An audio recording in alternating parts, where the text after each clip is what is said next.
Coba deh ingat-ingat lagi waktu kita di sekolah. Suasananya kan udah akrab banget ya. Ada papan tulis, meja-meja berjejer, sama guru di depan. Tapi pernah kepikiran nggak kalau di balik satu interaksi simpel di kelas, sebenarnya ada cerita yang jauh lebih dalam? Sebuah cerita tentang empati, tentang rasa lelah, dan tentang kesehatan sistem pendidikan kita.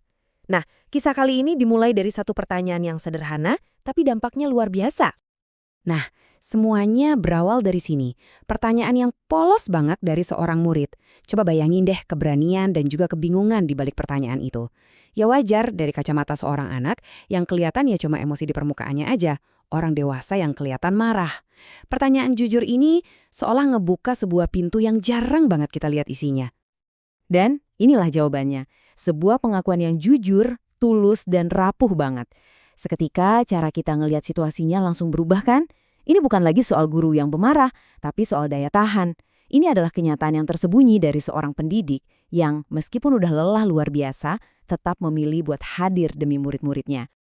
Oke, kita coba bedah dulu dari sudut pandang si murid ya. Buat mereka, dunia itu kan seringnya kelihatan hitam putih aja. Guru itu ya figur otoritas, sumber ilmu, dan seharusnya sumber ketenangan. Jadi pas figur ini nunjukin rasa frustrasi atau marah, yang muncul di kepala mereka ya bingung atau bahkan takut. Mereka belum bisa ngelihat lapisan-lapisan rumit di baliknya. Nah, sekarang kita pindah sisi. Gimana dengan si guru? Kata capek di sini itu bukan cuma lelah fisik abis olahraga loh. Ini tuh akumulasi dari beban emosional, tekanan kerjaan administratif, dan pengorbanan pribadi yang seringkali nggak kelihatan sama orang lain. Menjadi guru itu artinya kita harus terus-terusan kasih energi, bahkan saat tangki energi kita sendiri udah hampir kosong. Disinilah letak masalahnya. Ada gap yang gede banget antara apa yang dilihat sama apa yang dirasain. Murid ngelihatnya orang dewasa yang marah, padahal di baliknya ada seorang manusia yang lelah tapi tetap berdedikasi. Kesenjangan inilah yang nunjukin betapa pentingnya empati di dunia pendidikan. Tapi tunggu dulu, ceritanya nggak berhenti di situ aja, antara guru dan murid. Percakapan kecil ini ternyata efeknya meluas, sampai ke tingkat institusi. Pihak sekolah, sebagai sistem yang lebih besar, tiba-tiba kayak lagi ngaca.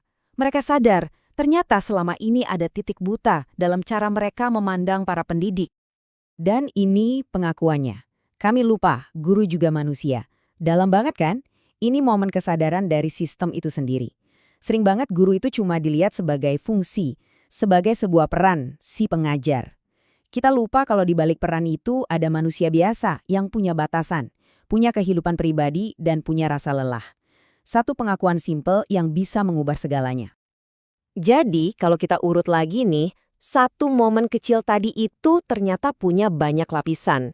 Dimulai dari kebingungan seorang siswa, lalu terungkaplah kelelahan yang disembunyikan seorang guru, dan puncaknya menyingkap kelalaian yang lebih besar dari sistem pendidikan itu sendiri. Satu momen, tapi ternyata berlapis-lapis maknanya. Oke, jadi setelah kita bongkar semua ini, terus apa dong intinya? Ini membawa kita ke sebuah gagasan yang fundamental. Pendidikan yang sehat cuma bisa ada kalau kita mulai menjaga orang-orang di dalamnya. Jadi, apa sih sebenarnya sistem pendidikan yang sehat itu? Ini bukan cuma soal kurikulum yang bagus atau fasilitas sekolah yang canggih ya. Intinya adalah sebuah ekosistem di mana setiap orang, mulai dari murid sampai guru, merasa diperhatikan, didukung, dan dihargai sebagai manusia seutuhnya.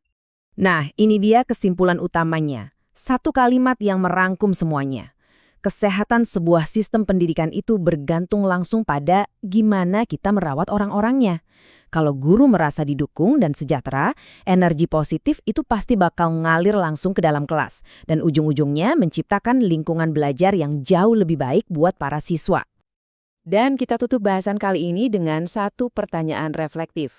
Kalau murid dijaga oleh guru dan sekolah adalah sistemnya, terus siapa yang secara aktif menjaga para guru? Pertanyaan ini nggak punya jawaban yang gampang. Ini semacam undangan buat kita semua, orang tua, pemerintah, masyarakat, buat mikirin peran kita dalam mendukung pilar-pilar pendidikan kita. Siapa tahu pertanyaan ini bisa jadi awal dari perubahan yang kita semua butuhkan.